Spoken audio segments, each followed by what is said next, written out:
Entonces, a ver qué nos dice, en primer lugar, con la exministra y actual congresista Flor Pablo, quien fue ministra desde marzo del año 19 hasta febrero del año 20, es decir, justo antes de la pandemia, justo antes de la pandemia. Señor Flor Pablo, muy buenos días y gracias por estar en RPP un día feriado como hoy.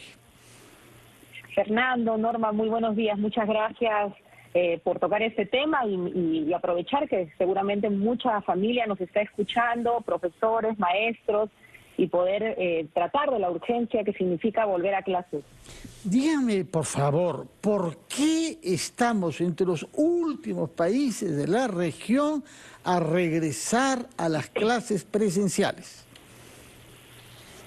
Mira, creo que hay un reto y es un cambio de enfoque, ¿no? Yo creo que el enfoque tiene que ser un enfoque obligatorio. Creo que hemos hablado todo este tiempo, de eso que las normas no lo dicen, de que era un retorno progresivo, voluntario, flexible, todo eso es correcto. Pero creo que al señalar y subrayar lo voluntario, hemos asumido todos como sistema que efectivamente es un tema voluntario y nuestra voluntad a estas alturas es que menos del 5% es el retorno frente a países, en realidad el que estamos en la cola en América del Sur, somos los últimos en retorno, el que nos sigue está en 60%, que es Colombia, imagínate, ese es el indicador en el que estamos, y creo que el voluntario tiene que ser efectivamente para familias que tienen situaciones médicas, de salud, o para algunos profesores, personal que tiene alguna comorbilidad, pero en general el sistema tiene que plantearse ya como obligatorio el retorno en la medida que hemos avanzado en la vacunación, que estamos, mira, hemos comenzado estos días con la vacunación de los adolescentes, creo que estamos en condiciones distintas a cuando planteamos estas características del retorno a nuestro país. Flor, y en ese sentido, ¿consideras que el gobierno debe cambiar la meta que se ha propuesto para la reapertura de clases? La premier Mirta Vázquez ha señalado en la política general del gobierno que se proponen 99% de escuelas abiertas a julio del próximo año, del 2022. Si bien es una mejora de la meta previa, ¿cómo evalúas ese planteamiento? Creo que la meta en realidad es absolutamente conservadora, lo hemos dicho en el Congreso, yo estoy a cargo de la Comisión de Seguimiento al Plan de Emergencia. La meta anterior era efectivamente mucho más restrictiva y limitada, pero creemos que el retorno ya tiene que darse y debiéramos de plantear, porque una meta es hacia donde el punto de llegada, y el punto de llegada debe ser que el 2022 estamos todos en clases en marzo, pero para eso no tenemos que esperar a marzo, tenemos que tener ya metas para este año de cuántos colegios van iniciando, porque hay que ir también probando los protocolos y ganando en confianza en la propia comunidad educativa, o sea, tiene que haber una meta ya para este año, como lo han planteado algunas regiones, y una meta también para el verano, porque creo que así como hay que cambiar de un enfoque de voluntario obligatorio, nuestro enfoque de equidad tiene que estar muy presente. Todos hemos perdido efectivamente en este tiempo, Norma, Fernando, pero hay estudiantes, familias que por situaciones de pobreza han perdido más.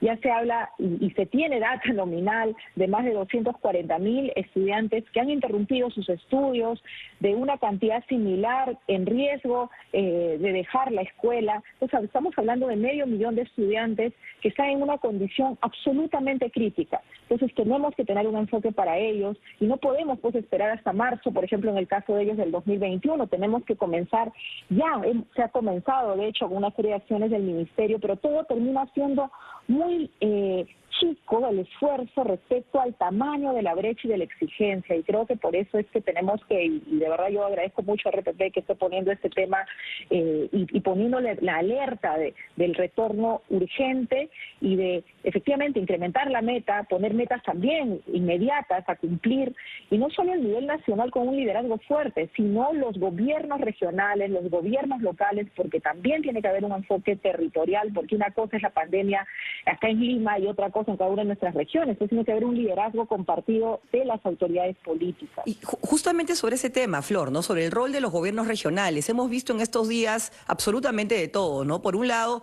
el señor Mesías Guevara asumiendo una posición de claro liderazgo y promoviendo la apertura para el primer día útil de noviembre de las escuelas habilitadas en Cajamarca. Y por otro lado, tenemos el caso del gobierno regional de San Martín, con una postura francamente sorprendente, en la cual hasta no solamente prohíbe, sino el documento que han sacado amenaza con penalizar a los docentes que van a enseñar. Entonces, ¿por qué encontramos tanta diferencia en la forma como los gobiernos regionales están manejando esto y qué hay que hacer para que tengamos un horizonte común? Creo que aquí, Norma, es importantísima la rectoría del Ministerio de Educación, de plantear justamente, yo espero que en los siguientes días el ministro de Educación pueda tener una reunión con todos los gobernadores regionales y plantearles que cada uno plantee una meta, pero no es una meta contemplativa, no es una meta de decir, bueno, lo que ha dicho lamentablemente las autoridades en San Martín, el director regional, ¿no? O sea, poniendo como excusa una posible tercera ola cuando ni siquiera las autoridades de salud lo señalan. Creo que el Ministerio de Salud, el Ministerio de Educación, discúlpame, tiene que tener ahí un liderazgo y una reunión urgente de dar línea y decirle que la educación es descentralizada en nuestro país. Es decir, hay un rol rector del ministerio, pero son los gobiernos regionales que tienen que también asumir una responsabilidad. Yo estaba en Cajamarca y conversando con el gobernador regional, él tiene toda la actitud que creo que tienen que seguir el ejemplo de los otros gobiernos regionales, ¿no? De trabajar de la mano con el sector salud y ir planteándose como meta el retorno inmediato. Y creo que aquí hay otro tema que siempre se dice, que las escuelas no todas están habilitadas. Es cierto, no todas las escuelas públicas están en condiciones, y es que aquí es que hay que cambiar nuestro esquema, pero siempre hay un espacio físico en el distrito, en la localidad, donde podemos retomar la presencialidad. Hay que cambiar nuestro esquema. Si la escuela no está en buenas condiciones, veamos qué otros espacios hay en el distrito, en la localidad, donde podamos recuperar la presencialidad. Entonces creo que ese trabajo territorial, distrital, comunal, tiene que ser liderado por el gobernador regional, por los alcaldes y, por supuesto, con un liderazgo claro desde el ministerio, desde el ministro de Educación en este momento. Tomamos nota de su énfasis, Flor Pablo, en los 3 niveles de Estado que deben comprometerse para garantizar un retorno cuanto antes a las clases. Falta precisar cuándo cree usted posible que esto sea. Yo le ruego que se quede en línea. Vamos a ir a una breve pausa, escuchar a los anunciantes de RPP y tomaremos contacto con algunos colegas suyos que han sido también ministros de Educación. Tal es su reacción antes de hacerlo igualmente a Ricardo Cuenca respecto a lo dicho por el funcionario de Banco Mundial para Educación, señor Saavedra, quien ha sostenido que para adelantar el retorno a clases hace falta modificar los currículos y el calendario. ¿Se ha avanzado algo en este campo? ¿Qué es lo que se puede hacer para que estas dos condiciones se cumplan? Y no estar contando solamente con marzo, sino eventualmente, como usted lo sugirió, antes de esta fecha.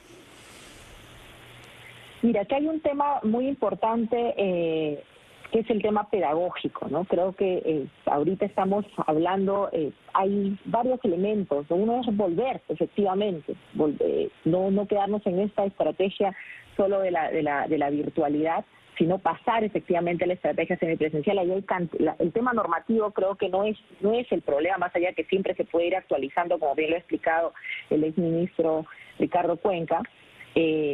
Pero ahí hay un asunto importante, además de volver, es el tema para qué volvemos, ¿no? Y creo que ahorita no estamos dimensionando todo el tema de la salud mental, de la salud socioemocional. Pues tenemos que pensar que para una situación de emergencia, para una situación como la que hemos estado, prácticamente vamos 2 años de una modalidad educativa distinta, tenemos que pensar efectivamente un currículum también para ese contexto, ¿no? Y ahí creo que hay todas unas orientaciones para un currículum contextualizado a cada zona. Y acá creo que viene una etapa muy importante como reto para esta gestión, ¿no?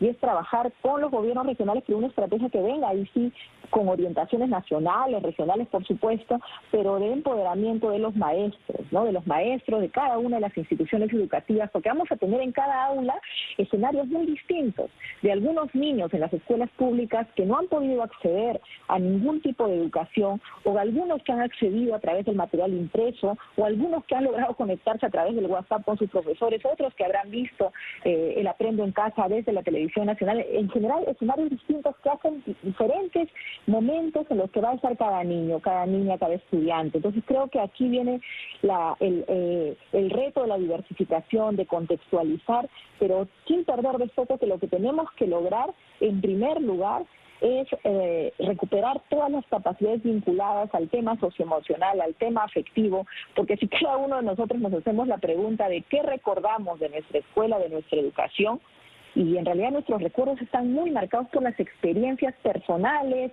con nuestros maestros, con nuestros estudiantes que hemos vivido. Y esas experiencias son experiencias que no se han dado en todo este tiempo. Entonces creo que algunos padres hace poco me decían, sí, pero están regresando al colegio a jugar, a hacer arte, deporte, ¿no? En algunas conversaciones, y les explicaba el valor de esas actividades. Y creo que no vayamos otra vez a caer en que el valor del retorno está en el conocimiento de las áreas, de las disciplinas, ¿no? Que es importante, por supuesto, matemáticas, comunicación, por supuesto, leer y escribir en los primeros grados es uno de los grandes desafíos, pero creo que hay que poner un currículum muy centrado en el tema de las experiencias, del desarrollo socioemocional, sobre todo en los primeros meses, en las primeras etapas de este retorno, y luego mantenerlo de manera transversal junto con todo el desarrollo ya curricular. Y también recordar que no vamos a volver a una modalidad como antes, ¿no? De la pandemia. Va a tener que ser una modalidad mixta, híbrida, como le denominan algunos, y creo que estamos frente a una nueva forma de educación en nuestro sistema educativo.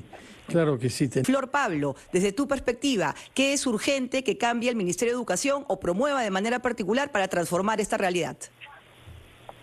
Mira, yo voy a recuperar acá un planteamiento de Ricardo Cuenca, ¿no? Y es el tema de la no polarización. Nosotros venimos, en general, como país, mira, frente a un cambio de gobierno, una situación muy compleja, y esa situación también afecta nuestras relaciones y se traslada a espacios incluso más pequeños como la escuela, ¿no? Entonces creo que como el colegio, creo que es muy importante el generar los espacios de diálogo, no polarizar. Desde el nivel nacional, que tienen que juntarse el ministro de Educación con los gobernadores regionales, con la acción intersectorial, y eso mismo en las regiones. Creo que el tema de tener estas mesas de trabajo intersectoriales, intergubernamentales, para el retorno, y en la escuela lo mismo, ¿no? Hay igual en los protocolos está establecido la consulta a las familias, en general el diálogo, pero creo que requiere de mucha disposición, y aquí un actor fundamental son también los padres de familia, las madres de familia, la familia en general en la escuela, y los maestros y las maestras, ¿no? Tenemos que ponernos de acuerdo todos en una sola meta, que tenemos que volver porque está en juego el desarrollo integral de nuestros hijos, de nuestros estudiantes. Creo que eso nos tiene que movilizar y tenemos que ponernos de acuerdo los adultos. Vamos a ver qué piensa. Y también, ahí solamente termino la idea, ponernos de acuerdo y por favor evitar estas posiciones que y también de grupos, ¿no? Creo que estamos cayendo mucho en ese escenario y no va a ayudar. Así que también introduce usted un nuevo elemento, señora Flor Pablo. Estábamos esperándolo sobre este tema, elementos gremiales y de grupos. Nos dirá después qué cosa es lo que quiere decir exactamente con esos elementos, pero Flor Pablo, usted tiene experiencia de la gestión del ministerio en pandemia a los inicios. Nos ha dicho el señor Cuenca que en 3 semanas se habilitó toda la estrategia de enseñanza a distancia. ¿Por qué necesitaríamos más de 3 semanas para regresar a lo que ya sabíamos hacer antes? Bueno, un saludo a Martín, a Marilú. Creo que efectivamente, bueno, a quien le tocó emprender todo este cambio, este giro que ha comentado, es a Martín Benavides, y creo que se reconoce todo este esfuerzo de la Aprendo en Casa, de pasar a un esquema presencial, a un esquema a distancia, y creo que cada quien luego ha seguido que ha seguido Ricardo Cuenca. Creo que cada quien en su momento ha dado un impulso, ¿no? Pero acá en este momento lo que nos está faltando es un impulso al retorno, ¿no? Y creo que pasan por varias situaciones, ¿no? Una es el tema normativo de la legalidad, está más allá de que siempre haya que ir ajustándolo a los nuevos escenarios porque no salimos todavía del escenario de emergencia. Pero creo que vuelvo a la primera idea que planteé, el hecho de haber dado un enfoque voluntario, ¿no? Al inicio, que efectivamente, pero lo voluntario creo que se confundió, porque la norma no habla de que es voluntario para los trabajadores del sector educación, es voluntario para las familias, ¿no? Pero además era un escenario donde la vacunación no era el nivel y porcentaje que tenemos ahora tenemos más del 85% de vacunación en el sector educación, y entonces tenemos que pasar a un enfoque de obligatoriedad, no de discrecionalidad, de que si quiere un actor, si quiere un colegio, si quiere una región, vuelve, ¿no? El enfoque de retorno tiene que ser un enfoque de obligatoriedad. El tiempo corre, lamentablemente. Y todos tienen que poner de su parte, ¿no? Y creo que ahí, para comenzar, los profesores, directores, funcionarios de la DRE, la SUGEL, son funcionarios públicos. Gracias, muchas gracias, Flor Pablo.